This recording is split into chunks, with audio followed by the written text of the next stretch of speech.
I'm about to start the Hangout, so I'm getting everything situated. So hopefully I'll see you guys soon.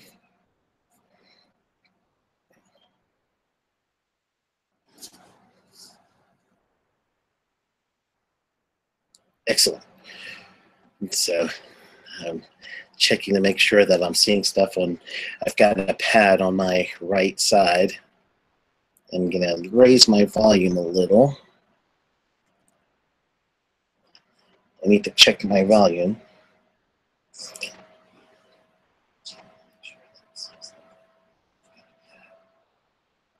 All right. Sounds like I'm getting decent volume. I'll try to get a little closer. All right. If you have any questions for me, then I'll have to make sure I can see it.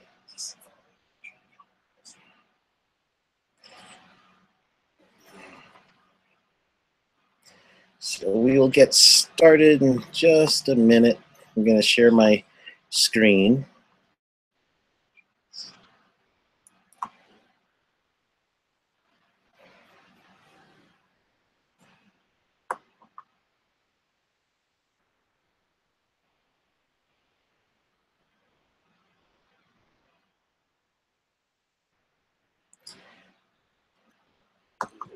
All right, entire screen. I'm in a hotel, so there might be some lag with my my actual screening. So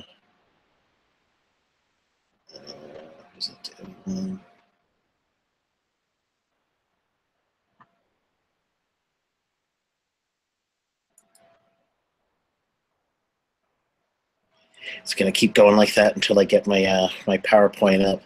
My system is actually a little just takes a little while for it to kick in.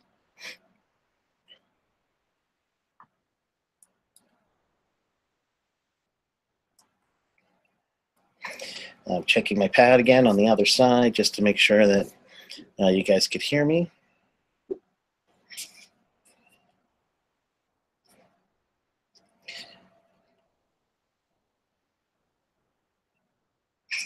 I'm checking my pad again on the other side. All right, just to make sure that you guys can hear me.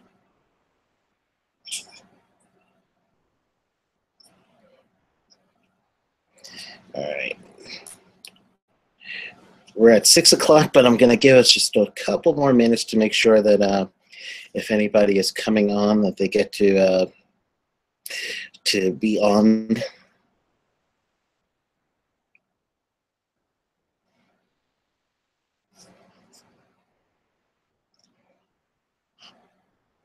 So almost there.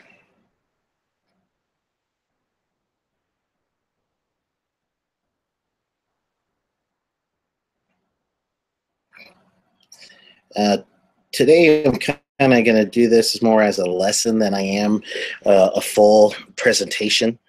And I want to get as much feedback as possible to see where you are, see what kind of that may be going on that I can answer at the same time as delivering my thought processes. So I don't really have like a boatload, if you will, of slides for that reason, just to make sure that I could just keep up with everybody, all questions. You could be looking this through two ways. One is through the website, and that is the Mastermind Safety Consultant webinar site, or you could actually be looking at it from the YouTube channel. So if you do want to take a look at the YouTube channel, which is, and I should remember this, but if you go to youtube.com, you could actually just go ahead and open up a second browser, and you would have to type into that system just my actual OSHA compliance help title. So if you get OSHA compliance help, you could see this on that application as well. So it's possible that you could see me through both. So I've got just after if you do need to ask a question, again, just type it in. There should be a chat box somewhere in there, and I kind of have that up so I can see that as well. So good evening. Thank you for spending some time. I'm doing this one late because Eastern Standard Time is right around 8. However, I'm in Denver this week, so I'm on Mountain Time. So the Mountain Time, it's only 6 o'clock for me. So I like the actual 6 o'clock, especially if you're still working at your regular job and now you actually have to sneak in some training on your private things. So this will help too. I want to make sure I give you guys as much as a good understanding of where we're going to be for this one. So they're going to have, as much as I can, my thought process in how I use or price things. So as I'm pricing it, I'm figuring out some different variables as far as what price goes best with what, some considerations that I have for each price. So that's how we're going to go over this. So I want to make sure that you could quantify your worth as a safety consultant. And I do it through several different ways, either by project or I do it by hour. I also do half and full day rates too. And that really depends on who the actual client is. So some of this could be client-based as well. So I'm going to kind of show you how to do this. When I switch over to my laptop version too, because I am going to try to show you some things online, it's slightly delayed because of the laptop I have. It takes a little bit longer for you to actually see what I've done. So let's work that. All right.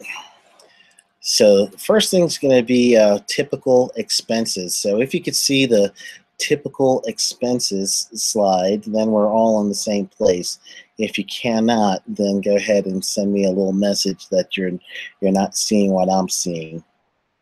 But it is the slide I have right now. The heading says typical expenses. So if you are running your business, you're going to have your own expenses that you're going to have to worry about outside of what you would have gotten if you were in a public sector or private sector employment. So I've got here a few things. You've got your salary, so you got to pay yourself.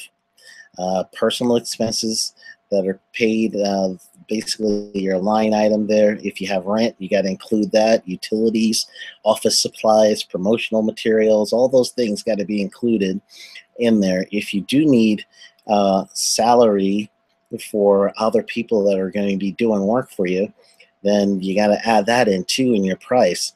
So as you're thinking about all these different scenarios and all these different little added things that you should look for, truly it is based on per project. However, this should always be back in your mind. All your expenses that you now have to flip the bill for that you didn't have to when you were a salary employee somewhere else, or even if you were an hourly worker for someone else. There's a model out there called Pay Yourself First. And this is a variation of that type of modeling that you see here. So that type of modeling under the Pay Yourself First is you as the owner should get a salary. I just gave these numbers, and starting your business, you may have a less owner salary as opposed to everything else, but I put in an actual percentage here of owner salary. So that's what I'm going to get, and then that's going to pay my personal bills. And so that is a mindset that I took, that I needed to shift in personally. And one of these things with when you start your own business, you know you're everything. You are pretty much going to be the accountant, and you're going to be just about every line as you need. You're going to do it. So that salary to yourself is very important. But if you're setting aside, some 10% for utilities, 25% for some expenses for whatever it costs, your marketing functions, your travels, your per diem, corporate savings. That's all stuff that whenever you get a project, whenever you get your actual quote accepted, and now you've got a contract, part of your pricing should have included this, but when you do get the money in, then it's always prudent to go ahead and do some sort of structure where you know that you're going to get some sort of salary, and you know what that salary is, so then you can start your budget and the life stuff, right? So that's part of the idea, part of the mindset of what you're going to do with your pricing. So prior to getting into the pricing model and everything else that's going to come with that, one of the first things you need to do is you got to nail down that meeting. So that very first meeting that you have with the client, that is one of the most important steps to everything. It's a step to proposal. It's an important step to your pricing. So it's truly important that when you sit into that client meeting, that you're there with active listening ears. You're going to open yourself up to understanding exactly what's going on in that client's field, because they're going to talk to you about a need that they have. So as they're reaching out to you for their needs, then you now are going to have to interpret exactly what they need. And then with the interpretation of what they need, that's going to set you off with your prices and your quotes. I actually had an issue once. It was a big city in my area, and it's a very, very big city in my area, and I live in South Florida. They asked me to give them a quote. So I'm here and I'm listening to the actual person that was trying to get me hired. And the things that I'm hearing that they want, it can't really be done. So let me give you an example of what they're wanting and the idea they had. The idea that they wanted to do was a job safety analysis on each job title. So let's say, for instance, if I was Parks and Recreation. So as being Parks and Recreation, that would be my my department. They wanted to have a job safety analysis for each job description for this this big utility is what it was. Or actually, it was a municipality, a full city. So I'm thinking parks, recreation, the maintenance, police, fire, and the client in the meeting was truly thinking that you could do a job safety analysis per job title, but you can't. A job safety analysis is per task. So for instance, Parks and Recs, one day they could be trimming trees, next day they're mowing, next day they may be or during the day they may be cleaning the facilities out, bathrooms. Each one of those jobs needs a job safety analysis. So through the active listening in the initial meeting, I really had to explain to the client that, okay, this is truly what you're saying and what you're asking, as opposed to, or I should say what you mean as opposed to what you're asking. So that is one benefit for active listening. So if you're active listening, you're going to get to kind of pin down what the clients are saying. So don't drift too much and try to anticipate what they want, but just closely listen to what they're asking. Clarify things as you need, just so you guys will all be in the same vein of thought when you get done.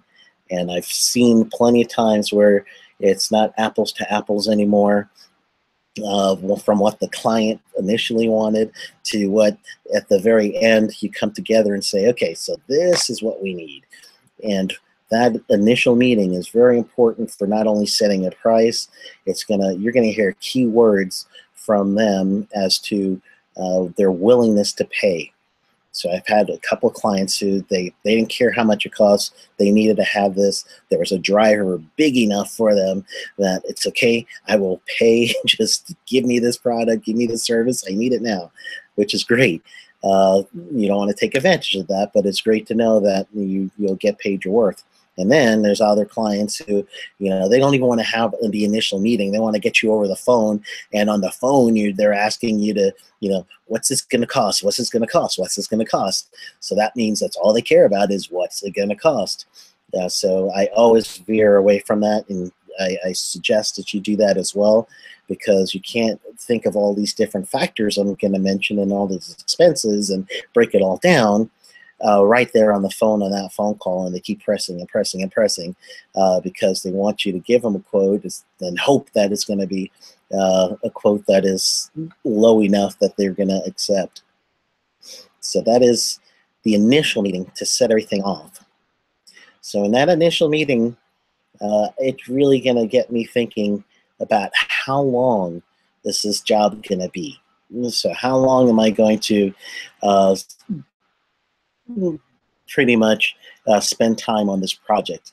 So if I'm thinking how long am I spending time on this project, then I could do it through, as you see on the screen, setting an hourly rate. So this hourly rate here that I'm just giving, I just arbitrarily picked a number that a management person might be making, middle management person hourly. So if you're getting $35 an hour, you have no business overhead. So that $35 an hour is just basically going to your family expenses.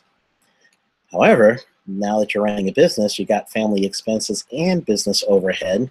So you can just decide, I want to make 2, 3, 4x of my current salary to account for my business overhead. So a few slides back, you saw all those different things that come up with the business overhead. So just decide to do it. You don't need any real hidden justification.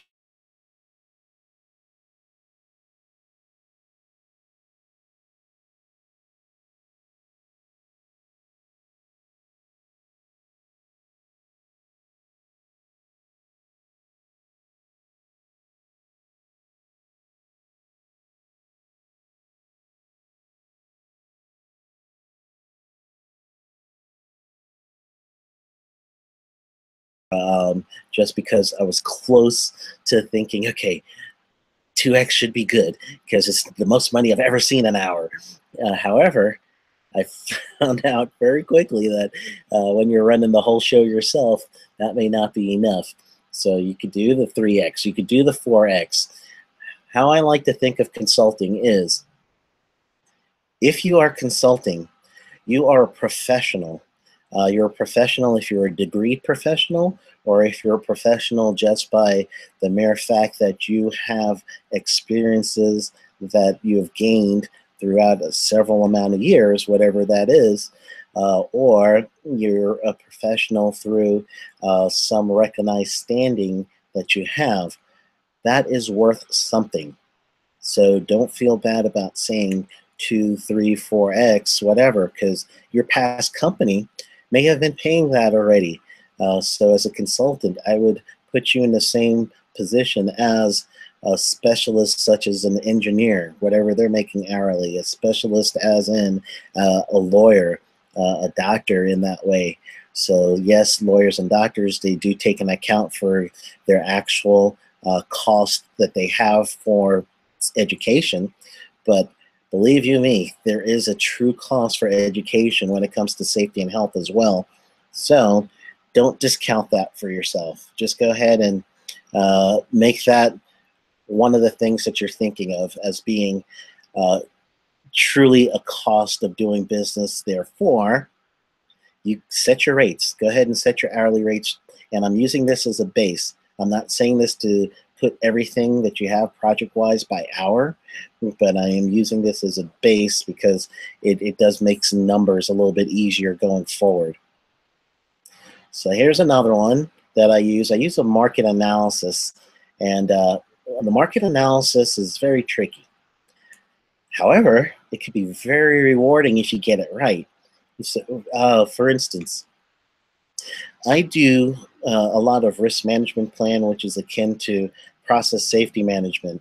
So I remember at one point I was trying to see exactly how much it would cost uh, for a consultant to actually go ahead and prepare a risk management plan for a city, for a county, for something like that. So what I ended up doing was I did what's called a Boolean search on Google. So a Boolean search is a search that you do quotation marks around the key phrase that you're using.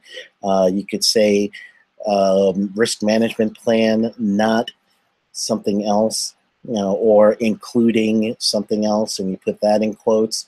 Because if I didn't have this in quotes, Google is going to search risk by itself, it'll search management by itself, it'll search plan by itself, and so on and so forth. So I need to group those ideas together in order for Google to know what I'm talking about. You could use this for Bing or any of the other services, but I'm a Google guy, so that's how I did this. So with that Boolean search, I was able to find actual contracts, and in this case, it was contracts with cities and counties. So let's say you wanted to find a price for a service. Let's say you want to now go do confined space entry training. So I would do a search that says confined space entry, do parentheses on that, and then comma, and let's just say pricing or prices, and put that also in parentheses. Do that search, see what comes back. And then if you want to get more specific, you could do that search with your location and see if there's anyone locally that's doing this. And that's going to help you start doing a market analysis. If you are an OSHA outreach trainer, there's a OSHA outreach site, and I should have looked it up before I did this, but I'm pretty sure it's like outreachtrainer.org, and I think it's trainers with an S. So I just looked it up on my pad, so it is outreachtrainers with an S.org. And what you would do, there's a top right corner of that site, you would do a search by your zip code. So whatever your zip code is, do a search there. And that search within, they say 100, 300, 200 miles, whatever you put in, you could actually search and you'll see other people that are doing OSHA outreach services in your zip code or within that that area. Not only can you see that, you can see their training schedule there, and you'll see what kind of training they're doing and their prices. So that's a market analysis for specifically any OSHA type outreach training. So that's outreachtrainer.org. There's no fee. I would also include that in your marketing. So set up a profile, and then you now could also advertise. I've got several people that came to me for outreach training, especially 30-hour general industry in my area, through that site. So I can tell right now, I looked it up in my area, did my zip code. I see one person doing a 40-hour HAZWOPER training, and his price is $500 per person. So I just got that. So now if I know in my area for a HAZWOPER 40-hour, if I'm doing that training, one guy's at 500, and I could go look at some other guys. And then I could also do a profile of the person, so I could see apples to apples comparison of their services versus my services. So that's a good way to actually check that out, see who's in your area. And let's say you're going to move or you're going to do this service throughout the country, you can go ahead and do that. As a side note, I'm actually still looking at that OSHA training website. I'm on here, and they say trainers without posted classes in the proximity. I actually came up as the top search there for trainers without a class schedule. So if I wanted to be even higher on this list, just schedule some of my classes that I'm doing, and I would. I actually have some classes I need to schedule, and then they'll put me towards the top of the list, and that's just this particular site. So just wanted to point that out to you. So you can kind of take a good look at that, especially if you're under OSHA jurisdiction. If you're across the country or even across the world, there might be some other similar type system that you could look up, so you could get the idea. The things that I'm giving you here, sure, some of it is US specific. However, a lot of this can go back into some of your other countries that you may be listening to me at. So I'm down to bullet number 3. I have called people for quotes before just to see what my prices will be and related to them. And then also, I've talked to close colleagues, especially in groups like the American Society of Safety Engineers, ASSE, which is now a global, and it has been a global group of safety professionals. You could ask them, hey, how much have you paid for a service like this? Or how much would you pay for a service like that? That's okay. That helps you with your market analysis. So it doesn't hurt to do that as well. So that is a big portion of making sure that you're in the same price range as other people. Sometimes that doesn't matter. I'll tell you that. Because you may have an area that everyone's priced so low, but it's not sustainable for you. That's okay if you price yourself higher than that, because again, it reflects what you are giving to the table. What are your experiences, your education, your expenses, and some companies, I just said, you can't afford me. Not to them, but just to for me, I just put it out there. This is my price, and this is it. I stand by my price. So let's go on to the project details, and I keep checking. So again, if you're looking at this on the website, which is mastermind.safetyconsultant.xyz, and there's a webinar tab there. So if you're on that webinar tab and you do see questions, I could answer you there. So I'm looking at those. And then if you're on YouTube, I could answer some questions on that side as well. So just want to let you guys know I will be checking those as I go along. So back to the pricing, you had a chance to kind of look this over. These are some of the considerations I'm thinking of when I'm doing a project pricing. So project pricing, the scope of services, they learned from the actual meeting, the initial meeting. The next one is, for me, how many hours am I going to take for this? Is there any travel? Do I outsource anything? What's the research time going to be? Do I personally want to make a certain amount for this project? And that's just as valid as anything else. So I do consider that. And of course, if you're going to get this project knowing that you are going to outsource it right away to someone else who's going to manage the project, but you're just bidding for it, that's another separate consideration. To try to put some math to this project pricing, and I don't have math for everything, but this one I do. So this project pricing math, this is kind of what it looks like. So if I am thinking that my project is going to be $25 an hour, hourly rate of $125, I've got total expenses that I worked out, going to be $175, travel and per diem. I usually do my travel and my per diem by my zip code. So whatever distance that I feel comfortable is a day drive. I don't really have much travel and per diem and by day for me, it's an hour, hour and a half. So if I'm taking an hour and a half drive to go to someone, that's mileage, that's wear and tear on the car, and so on. And then if I have to stay overnight, now there's a cost for the hotel, so that's where I have the travel and per diem. So if I don't have a cost to stay overnight, then I just charge mileage and I put that in the price. And you may do a line item for whatever the price is as far as travel and per diem, or your just your actual mileage. That's fine. However, I tell you the truth, I've done it both ways, but the most successful I've done it is if I do the travel and per diem price separately. I've been more successful for that. So next thing is follow-up services. So if I'm adding this project, the time it takes, and all those other things, my total project price is $39,000. So almost $4,000 for this project price. I personally don't round up as much to or round up or down to whatever the nearest dollar figure that's even. I'd leave it at this number, 975. So to the person receiving the quote, it looks like it's truly a calculated value as opposed to saying just a flat 4,000. I don't know if that makes any sense to you there, but I have done that before. And I still do that. I do that most recently. I've done that with, well, actually, I do it all the time. So that's what I use.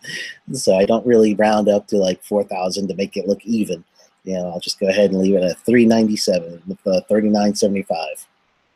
So that's the pricing math that I would kind of use for this. And then when you go back to one of the first slides, then for the owner price is, 30%, and then you do all the breakdown, and then you have some room to survive the feast or famine of consulting. If you pay yourself first, yes, I put it down as 30%, and then the rest goes to the business, so to keep growing the business. So the project price, so you can see how I'm kind of building on it. I first did the hourly price, which led me to a project price, and now after the project price, the next thing I want to do to adjust the project price is I'm going to assess the actual hazards related to this job. So if this job let's say the project is a highly hazardous industry, I think of that through the OSHA standard, where they have identified 67 high hazard, high risk industries, and in those industries, they are the ones that, the small businesses, 20 to 249, they're the ones that have to do the record keeping 300A form. All the other small businesses, 20 to 249, don't have to do that, and that's because they themselves aren't as high risk as these 67 identified industries. So what I do for my pricing is I could add a little factor to this. So let's say my 39,000 is too much to a small company. So I would reduce a factor there, and you could put in whatever factor you want as a price reduction. You could do, I could reduce it company size by 500. So every time I see a little marker that says company size, then I know I'm going to reduce it by whatever my cost is by 500. If my hourly commitment is different, then I could reduce that too. So this is how you do it. It's up to you to figure out your other side. But for me, I look for company size as being a reduction factor, or I could increase it by company size, my hourly commitment to this job, and then my expenses, insurance, any follow-up.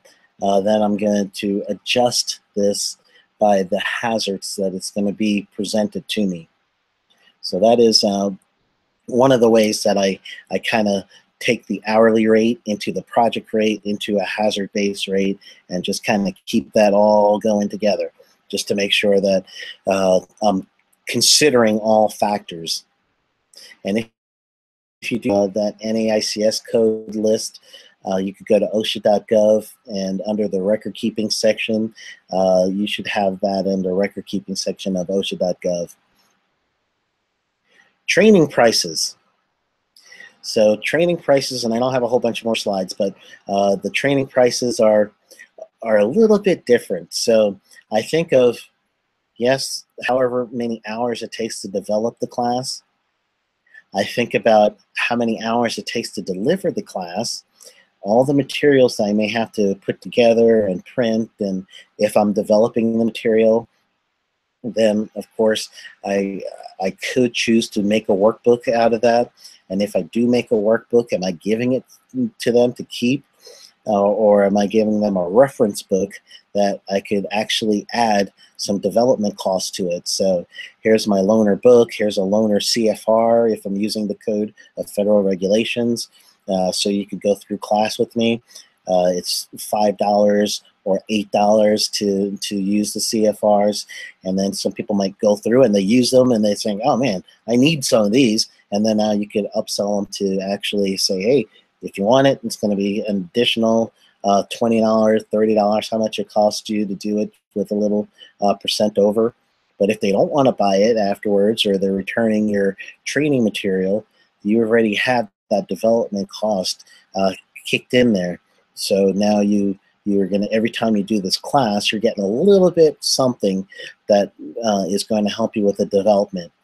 The development cost, if you're going to do this on a larger scale, let's say you're going to outsource this training, it's something big enough that it's a 4-day or 3-day class, and now you want to hire trainers to train the class that you developed, you put in a development cost, a fee to them that they're going to give to you every time they develop the class. So you could give them the material that they need to teach the class, you send it to them, and now they have purchased into that, so they could either rent it themselves or give it away. So that's another way that you could still get your development costs back. So don't just charge your hourly rate for speaking, or your sometimes, and especially if I'm working with an association, my training prices may be a half-day rate or a full-day rate. And I have done in the past given a full-day rate of 8 hours to a 10-hour OSHA outreach class. So I'll tell the association I'm working with, as a courtesy to you, I'm not going to charge you 10 hours, but I'll charge you 8 hours, my daily rate, to do a 10-hour class. So they actually make some money there too. So that might be a way for you to think about pricing as well. So if I am thinking of pricing and I'm doing it hourly, and I want to give someone a half-day rate versus a full-day rate, I'm not going to really use my hourly salary for that one if I'm thinking that way. So for instance, if I'm doing that 125 and I want to do a half-day rate, then that brings me right to $500 for the half-day rate.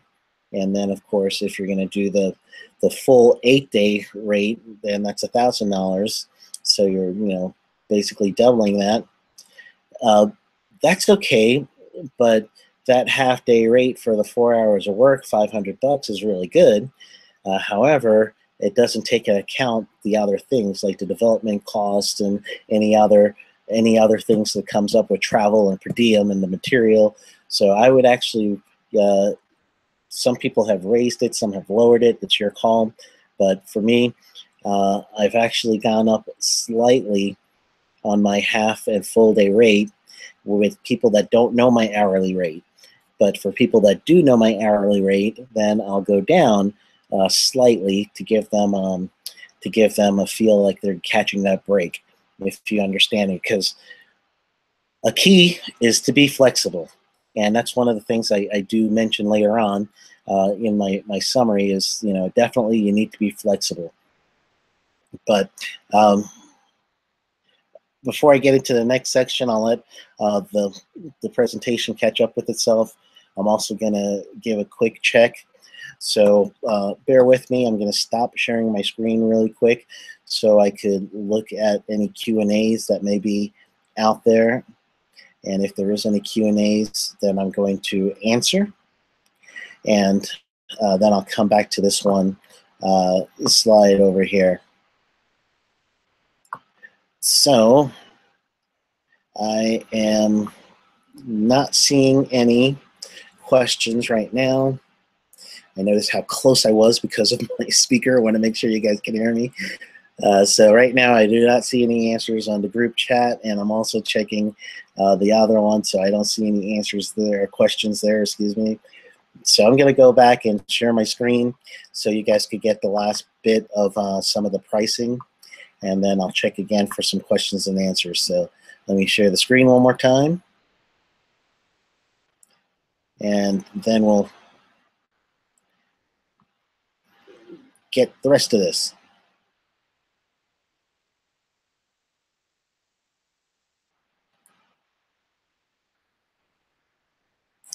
All right.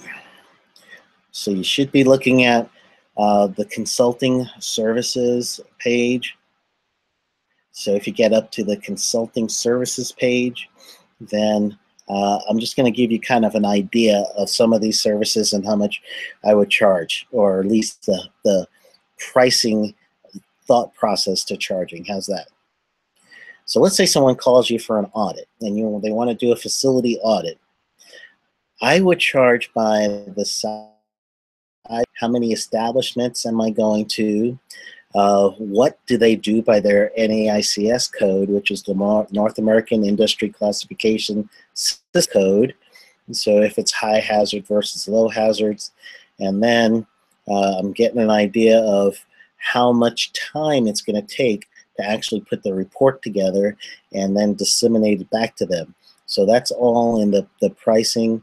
So I'm not going to say I'm going to give you a half-day rate to do the audit or a full-day rate to do the audit unless I'm going to add some time, let's say a 3-hour minimum, to actually write the report. So if someone truly wants an answer over the phone and I don't want to lose the client, I may be pushed to saying, okay, I'm going to give you a half-day rate or a full-day rate to do the audit because based on your company size, you guys are pretty small, or based on your hazards, you guys are low hazard, so I'm going to give you here's my day rate. However, this day rate does not include the time for my travel, and it does not include the time for giving you a report. So this is the day rate for the audit, and I'm going to give you the rate for the time of travel. Either it's going to be the per diem per day, or it's going to be the mileage. And then you're going to have your report time. I use 3 hours as a guidance. Sometimes it takes me 5 hours to do a real detailed report, depending on what they are. Inspections can be the same thing. If you are forced to do a half-day rate or a full-day rate, know those rates in hand so you can always say what your day rate, half-day rate is. But then you also want to add some things to the cost for protecting yourself from travel, per diem, other expenses, or materials that you have to pay for, because your day rates should reflect how much you want to make, not with expenses. Work site monitoring. A lot of people, all they need to do is go to a job site and then just go look, make sure all the workers are being safe, maybe do a couple of tailgate meetings. So that might be broken down also into an hourly thing first, but I would also include the pricing of if I'm going to sub this out. So I would think how much of a nice hourly rate is for a subcontractor, and then I'm going to add some percentage over that for me and the business. So that's what I would do for that situation. Written programs, a lot of people need written programs. So written programs, I usually give them a certain rate, and that rate is an hourly rate, but it's actually lower than my normal hourly rate because usually I'm working off a template. But I give them a little lower than that, but I also give them a minimum hourly. So basically each program, so let's see, they need a lockout, tagout, control a hazardous energy program. It's going to be a 3-hour minimum. Here's my hourly rate. And if I do exceed the 3 hours, you're going to know ahead of time so I could get approval or not of if you want me to go on. So that's how I do them. So each program now is going to get a 3-hour minimum. So let's say your hourly is $100 an hour. Each written program, you're going to make $300 minimum, possibly more. And then you just make sure that written program is set for that client. Looking at a seminar, a lot of these are free. I won't kid you. You would probably do a bunch of freebies on there, but if you're going to start charging, if you're going to be a keynote speaker, that's different than just being a speaker on a breakout session. So a keynote speaker, for the most part, is going to make roughly about $3,000 to $5,000 if you're brand new and just getting started as a keynote. But if you're experienced, that could go into 5 digits, 6 digits. So I would say if you're just getting started, you as a keynote, you're roughly about 45-minute presentation, and it's going to be right around 3,000 to 5,000 when you're starting. Webinars. Webinars, it's an hour of your time. You're going to have some Q&A sessions. Generally, the webinar company does some calculation of either percentage. You get a baseline plus a percentage, or they'll give you a flat rate. So you could negotiate if you want. Most of the time they try to, stick everyone with the same rate, but I've refused people from doing webinars because I have my set rate now. So if if they want me, they'll have my set rate. So that's what I do right now. And I've got enough of these speakings that I really could choose. But if you're just starting, you might want to do the percentage and get your foot in the door. But then after that, set your price, and if they want you, they'll pay it. OSHA outreach, I showed you guys how to get that. If you're doing your safety training classes, again, we went over that, but you could do half-day, full-day rates. But I would also include to those rates if you're paying for CEUs, to submit CEUs to an entity. If you're paying for any materials, all that should be extra. So if you're quoting a half-day rate or a full-day rate, that's just what you want. The rest of it, the expenses, should be coming from somewhere else. Business consultation. You will have a lot of businesses wanting to bend your ear and wanting to get your opinion on things. So I break mine down like this. If I can answer your question within a couple of minutes on a phone call, then I won't charge you. However, if it takes research, I'm charging at least a half hour of my rate, and then depending on the research, it could be more.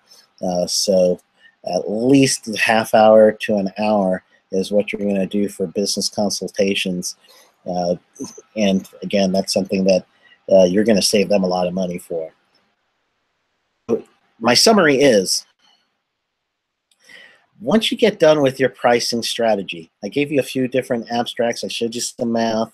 However, you're going to have to sell yourself, and you're also going to have to be committed to your price. So be committed to your price in that don't undersell yourself. However, the other side to that is you could be flexible. So my flexibility has been, why don't you pay me 50 up front? When I'm done with the project, then you could pay the rest. So that helps too. Or milestones. So I get the deposit first, and then at each different milestone, we're going to pay. So that I do a submittal, I get a milestone, I do a review of that submittal. When it comes back to me, I get another milestone payment. So that's another way of doing it. Know that you need insurance for government contracts, so make sure that's in there. And if you need to, you should try to help and seek a mentor for some pricing. So that's what I do with my groups that I've started. As best as I can, I've been trying to mentor. If you do want to get more help, you could go to safetyconsultant.xyz. So that's I've got a lot of freebies there for safety consultants. Get some templates for free. I got pictures. I got written programs, some PowerPoints. The community isn't there yet, but if you want the free community, you could go to facebook.com/groups and then /safety consultant, no S. So that's the free Facebook community. However, I do mentoring through the mastermind group. So if you do want to be part of the mastermind group, just look for the Join Us tab on safetyconsultant.xyz. Right now, it's $25 for a 14-day trial. So you can check us out, kick the tires, see if that's something you're interested in. I did mention a bunch of things about proposals. If you need a free proposal, go to safetyconsultant.xyz, the-art-of-the-proposal. So as you can see there on the screen. So when you get to the art of proposal, I've got a nice article written out on develop a proposal to put in your pricing strategy, make it look good, and then somewhere on that form you could click to get a free proposal template. And these are some of the things I used. So I'm going to stop sharing my screen right now and check again to see if I have any questions. So I do appreciate everyone hanging out with me. So let me make sure I'm checking the questions. I'll back up a little so I'm not in your face. So right now, I do not see any questions on the actual website, the safety consulting website, so we're good there. YouTube channel, so I'm live. It doesn't look like we have any questions there. So if you do come up with any more questions, then I could say you could either look me up by Sheldon at OSHAcompliancehelp.com, and I also have Sheldon at safetyconsultant.xyz, or you could also just, well, definitely subscribe to the channel. That's good. I need you to subscribe. But other than that, you could find me also on the Facebook. So you got facebook.com, Sheldon Primus, and or facebook.com/groups/safety consultant. So that's what you want. So under the group safety consultant. All right, gang. Well, thanks for hanging in with me. It's actually snowing in Denver today, which is wild because yesterday they had a record high of 81 or 82, and now it's snowing. So go figure. Okay, well, see you guys in the next webinar. Thank you for hanging out with me on this training.